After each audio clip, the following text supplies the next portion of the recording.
17 ஆண்டுகளுக்கு பிறகு T20 உலகக்கோப்பையை வென்று இந்தியா வரலாறு படைத்துள்ளது. பார்படாஸில் நடைபெற்ற பரபரப்பான இறுதிப் போட்டியில் ரோஹித் படை வெற்றி கொடி நாட்டியது குறித்து விவரிக்கிறது இந்த செய்தி தொகுப்பு.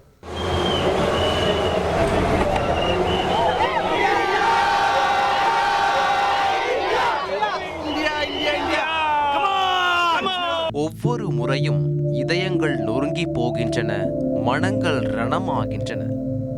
நூலிழையில் கோப்பை கை நழுவி சென்று சரித்திரம் மாற்றி எழுதப்படுகிறது. இம்முறை நிச்சயம் இதனை மாற்ற வேண்டும் என்ற எண்ணத்துடன் பார்படாஸில் நடைபெற்ற T20 உலகக்கோப்பை இறுதிப் போட்டியில் இந்தியாவும் தென்னாப்பிரிக்காவும் களம் கண்டன. மிக முக்கியமான டாஸை இந்திய அணியின் கேப்டன் ரோஹித் சர்மா வென்று எதிர்பார்த்தபடியே பேட்டிங் தேர்வு செய்தார். யான்சன் வீசிய ஆட்டத்தின் முதல் ஓவரில் 3 பவுண்டரிகளை விரட்டிய கோலி தனது ஃபார்ம் குறித்த விமர்சனங்களுக்கு பதிலடி தந்தார். மறுமுனையில் கேசவ் மகராஜ் ஓவரில் அட்டகாசமாக அடுத்தடுத்து 2 பவுண்டரிகள் அடித்த ரோஹித் ஸ்வீப் ஆடி விக்கெட்டை பறிகொடுத்தார். அடுத்து வந்த பண்டும் ரோஹித்தின் நீட்சியாக ஆட்டமிழக்க சூரியகுமார் யாதவ் 3 ரன்களில் கேட்ச் ஆனார். 40 ரன்களுக்குள் 3 விக்கெட்டுகளை இழந்து இந்தியா தடுமாறியது. அப்போது யாருமே எதிர்பாராத வகையில் களம் புகுந்த அக்ஷர் பட்டேல் அனாயசமாக சிக்சர்களை பறக்க விட்டார். அவருடன் இணைந்து கோலி நிதானம் காட்ட இந்திய அணி சரிவில் இருந்து மீண்டது. ஆனால் அக்ஷர் பட்டேல் 47 ரன்களில் துரதிருஷ்டவசமாக ரன் அவுட் ஆனார். மறுமுனையில் விராட் கோலி அரை சதம் அடித்தார். அரை சதம் அடித்த பின் கோலியின் வேகம் கூடியது. இறுதி போட்டிக்காக கோலி ஆட்டத்தை சேமித்து வைத்திருக்கிறார் என ரோஹித் கூறிய வார்த்தைகள் நிரூபணமாகின. ரபாடா ஓவரில் பவுண்டரிகளை விளாசிய கோலி 76 ரன்களில் ஆட்டம் இழந்தார். அவருடன் இணைந்து ஆடிய தூபே 27 ரன்கள் சேர்க்க 20 ஓவர்களில் இந்தியா 7 விக்கெட் இழப்பிற்கு 176 ரன்கள் சேர்த்தது. பார்படாஸ் மைதானத்தில், அதுவும் இறுதிப் போட்டியில் 177 ரன்கள் என்பது கடினமான இலக்கு. சேசிங்கை தொடங்கிய தென்னாப்பிரிக்கா அணியில் ரீசா ஹென்ட்ரிக்ஸ் பும்ராவிடமும் கேப்டன் மார்க்கரம் ஹர்ஷ்தீப்பிடமும் ஆரம்பத்திலேயே வீழ்ந்தனர். அதன் பின் டி காக் ஸ்டப்ஸ் ஜோடி தென்னாப்பிரிக்காவை சரிவில் இருந்து மீட்டது. இருவரும் சில பவுண்டரிகளை விளாசிய நிலையில் அக்சர் ஓவரில் தவறான ஷாட் தேர்வால் ஸ்டப்ஸ் போல்ட் ஆனார். அடுத்து களமிறங்கிய கிளாசன் இந்திய ஸ்பின்னர்களின் ஓவர்களை சிக்சர்களாக சிதறடித்தார். ஒருபுறம் 39 ரன்களுக்கு டிகாக் ஆட்டமிழக்க, மறுபுறம் அதிரடி அரை சதம் விளாசினார் கிளாசன். இதனால் இலக்கை நெருங்கியது தென்னாப்பிரிக்கா.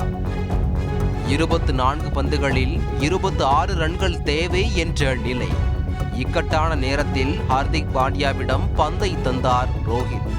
17வது ஓவரில் முதல் பந்திலேயே கிளாசனின் விக்கெட்டை வீழ்த்தி திருப்புமுனை தந்த பாண்டியா அந்த ஓவரில் வெறும் 4 ரன்களை மட்டும் விட்டுக் கொடுத்து நெருக்கடியை தொடங்கி வைத்தார். 18வது ஓவரில் பும்ராவை பயன்படுத்தி கேப்டன்சியில் ரோஹித் சர்மா மாஸ் காட்டினார். அந்த ஓவரில் யான்சனை ஸ்டம்புகள் சிதற வெளியேற்றிய பும்ரா வெறும் 2 ரன்கள் மட்டுமே வழங்கினார். தென்னாப்பிரிக்காவிற்கு அழுத்தம் அதிகரித்தது. மில்லர் மட்டுமே அவர்களின் ஒற்றை நம்பிக்கையாக நின்றார். அடுத்து 19வது ஓவரில் ஹர்ஷ்தீப்பும் அபாரமாக பந்து வீசி வெறும் 4 ரன்கள் மட்டுமே அளிக்க ஆட்டம் இந்தியா பக்கம் திரும்பியது. கடைசி ஓவரில் தென்னாப்பிரிக்காவிற்கு 16 ரன்கள் தேவை.